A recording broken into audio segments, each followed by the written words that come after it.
Hi, buddy. Meow.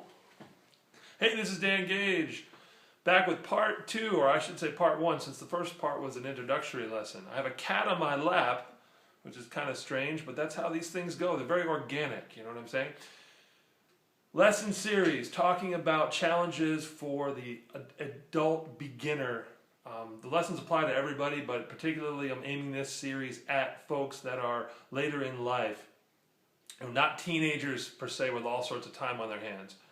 Grown-ups trying to balance learning the harmonica, or anything really, with the complexities of their, look at that, the complexities of their day-to-day life, okay?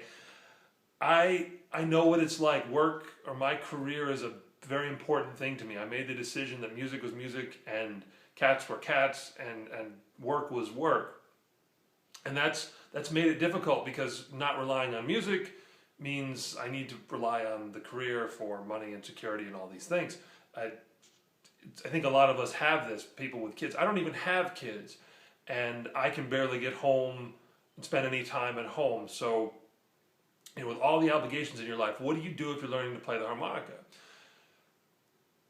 I like to say anytime, any place, okay? I'm going to take a little field trip in a minute and show you some places around the house that I have harmonicas, because I think that's key. Take it with you or leave it places that you go, so that at the very least, now ideally we'd all sit down for an hour and we'd have dedicated practice to the harmonica. Do it if you can, but if you can't, any place you have. So let's take a quick gander, and I'll get the cat off my lap and we'll look at some places that I've stashed harmonicas, just to have a little fun touring around the house. I actually didn't stage this. There's 2 harmonicas on the top of the fridge. Maybe I'm cooking, maybe I'm waiting for water to boil, or who knows what, right? But I walk over and see, let's see if we can find some other harmonicas. But like I said, anytime, it helps me if there's a harmonica there, just handy, and I pick it up and I play it for 5 minutes, and it's something. It's like some kind of middle class episode of Cribs or something. There's a harmonica sitting on the table next to the couch. Most of these are older. Most of these are potentially out of tune. But, you want to, again, you're waiting for the missus to come downstairs, or you're who knows, waiting for the guy to deliver something. You sit down on the couch and you pick up and you play your harmonica. It's something. Some people think it's gross, but got this little laundry room, sort of half bathroom thing in the basement, and yeah, there's a harmonica in the cabinet.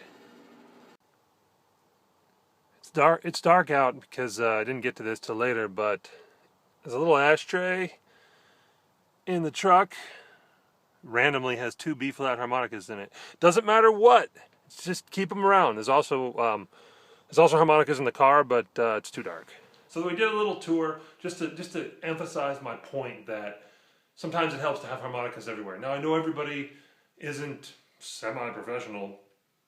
Maybe you don't have enough spare harmonicas, or half out of tune, dirty old harmonicas to lay around like I do. But so put it in your pocket. Take it with you. I just forget and don't do that. But real big point about play whenever you can.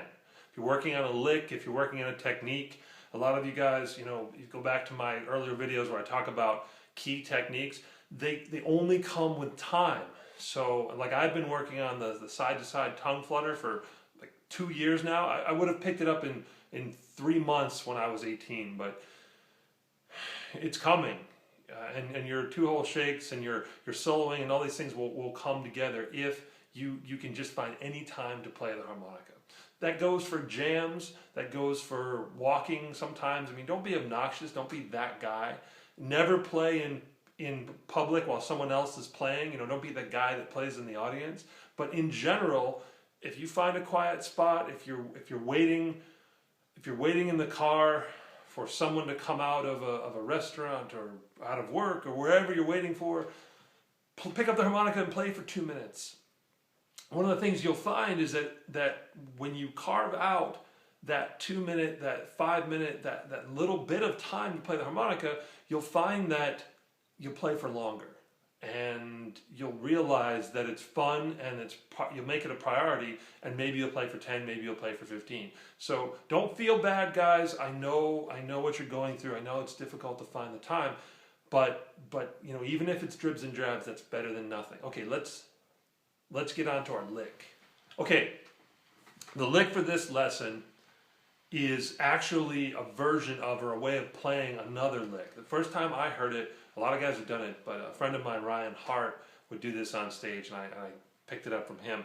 And then later on, I realized it was that same John Gindick, what he calls his good morning lick. So it's one draw. I switched to an A harp, but I'll go back to a C and a G like I did before. One draw, 2 blow.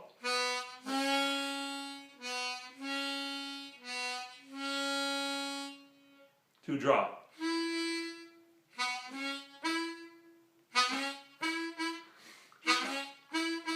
Okay, we learned that in one of my other videos. I know I showed it to you, probably my beginner video. I credit John Gindick. Again, here's another idea.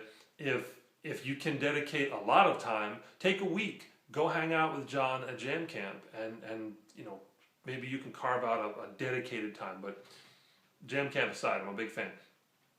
The lick is really cool if you repeat it in like a circular, repeating fashion. So it goes like this.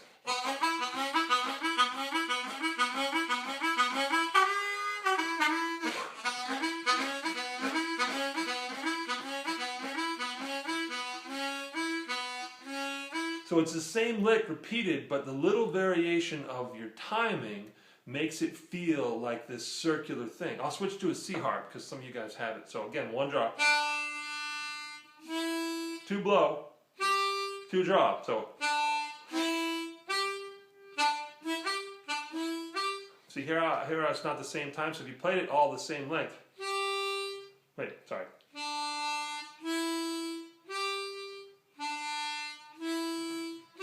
That's no fun. To get it to go in a circle, there's a little bit of a delay.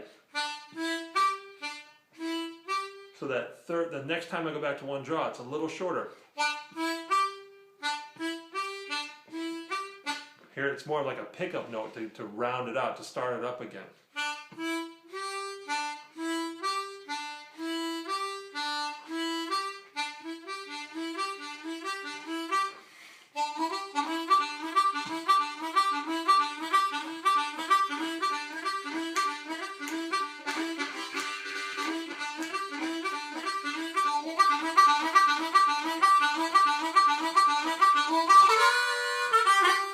Okay, it's a fun little lick to do.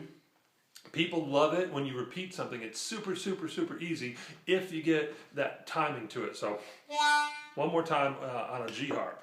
1 draw, 2 blow, 2 draw.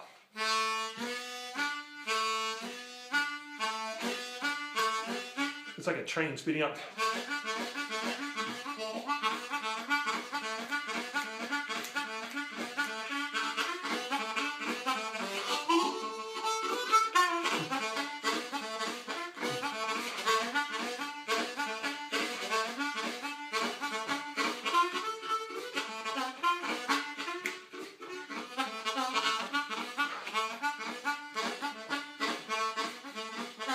And that goes back to our early lessons talking about taking these simple things and keep going with it. But I don't want to go on forever. These lessons are going to be short because we got lots of things to do.